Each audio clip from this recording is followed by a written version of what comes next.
One of the world's most beloved and influential primatologists and conservationists has died. Jane Goodall spent more than half a century studying chimpanzees and advocating for animal rights and environmental protection.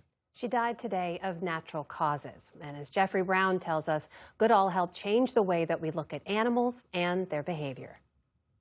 From the jungles of Tanzania to the halls of the United Nations, the natural world had no greater advocate than Jane Goodall. We're supposed to share the planet, and yet species are disappearing, ecosystems are collapsing.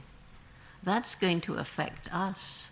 Goodall was a pioneer who helped revolutionize our understanding of our closest living animal relatives, and as a woman breaking through in a male-dominated field.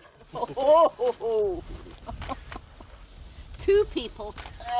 In 1960, at age 26, she began the longest-running continuous study of wild primates in the world, in what is now known as the Gombe Stream National Park of Tanzania, working with Louis Leakey. She had no formal scientific training, and her methods were unconventional. But among her insights, like humans, chimps made and used tools such as grass stems to feed themselves, a finding that shocked scientific consensus at the time. In 2020, marking the release of a National Geographic documentary on her life, she told me of her earliest days in Africa. It's absolutely so vivid. And of course, it was a time when the chimpanzees were like part of my family.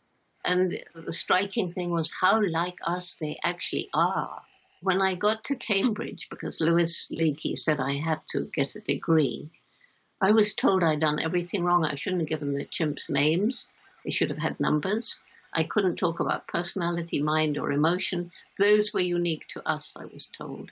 But I'd been taught by my dog, Rusty, who sits near me. Rusty, he was a very, very special dog. And there's never been another dog quite like him. Look at that. Look at Rusty and look at a young Jane Goodall. Look at us, side by side. But Rusty was a special dog. All dogs are special, really, but he was extra special. And of course animals have personalities, minds, and emotions. And now science has been forced to accept we're not, after all, the only beings with those attributes. Goodall made other discoveries, too. Chimps, for example, engaged in organized warfare, and they had distinct personalities. Her research, first chronicled in National Geographic and in several documentaries, made her a household name. She used that fame to advocate against animal research and became a leading voice against animal trafficking and other abuses. What we do to animals, from their perspective certainly, and probably from ours, is morally wrong and unacceptable. In 1977, she created the Jane Goodall Institute, which soon became one of the world's largest conservation groups, and later worked with young people in Africa and around the world through her Roots and Shoots program.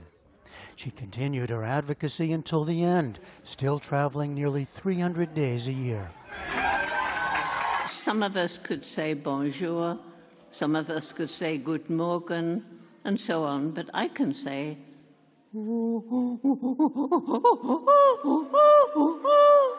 that's good morning in chimpanzee. When we spoke in 2020, Goodall said she had no choice but to keep going. Well, I'm being 86.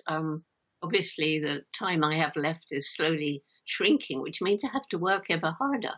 People say, you need to slow down, but I have to go quicker. The main message I have is that every single one of us, every single day, we make some impact on the planet. And we have a choice as to what impact we make, what we buy, what we wear, where did it come from. And if enough of us make ethical choices and start thinking in a new way, then business will have to change because of consumer pressure. And governments will just have to obey the will of the people if there's enough of us willing it. So each one of us is part of this growing. It's my greatest reason to hope. Jane Goodall died today while on tour. She was 91 years old. For the PBS NewsHour, I'm Jeffrey Brown.